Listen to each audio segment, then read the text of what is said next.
Welcome to livingpianos.com. I'm Robert Estrin. The message today is why you should be playing the piano with your hands crossed. Now, what the heck do I mean by that? Well, of course, there are places in music where it's called for to cross the hands, like in the first movement of the Pathetique sonata.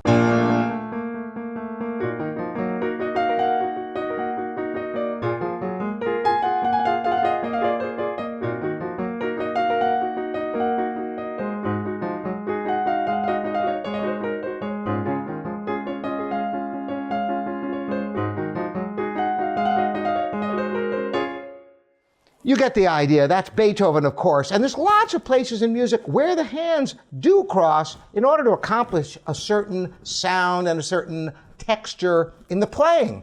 But what I'm talking about today is entirely different. Now, of course, you could go crazy and play hands crossed.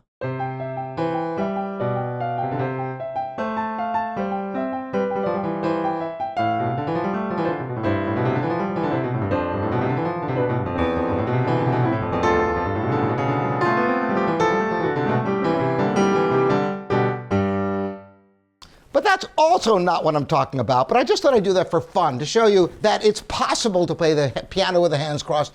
The reason for it is the physiology of our hands is just wrong for piano playing in one fundamental way.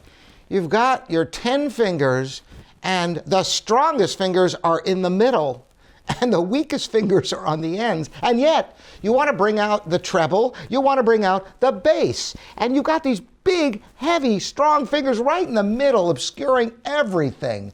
So if you were to play the piano without compensating for this weakness, you'd end up with something like this. For example, in the second movement of Beethoven, as long as we're on a Beethoven kick, this is the second movement of the same sonata, the Pathetique. Imagine just letting your thumbs be and letting the balance come out the way they naturally would with the hands.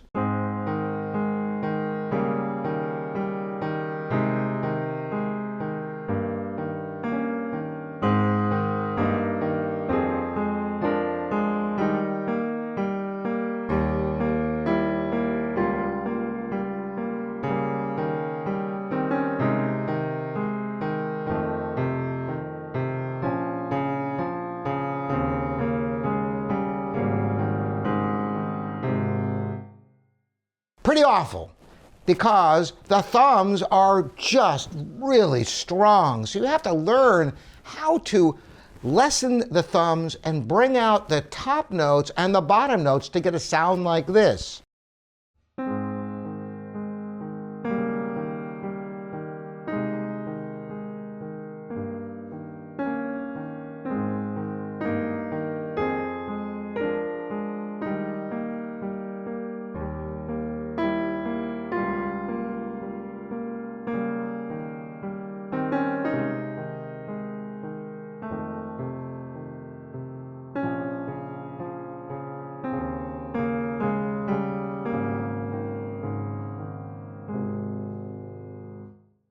This is one of the most difficult aspects of playing the piano in a nutshell. Being able to balance notes when your hands are designed exactly the wrong way to accomplish it. Unless you were to cross your hands, as I mentioned, which presents a whole other set of problems, obviously. So I'm not recommending you do that, but in a perfect world, there'd be some way of achieving that. Well, so how do you learn how to balance? Well, I have discussed this before, and one terrific way is to play with different articulations and to underplay the notes that are accompaniment and to play legato the notes that are melody. So playing that same thing and playing inner voices with a gentle finger staccato teaches your hand which notes to bring out.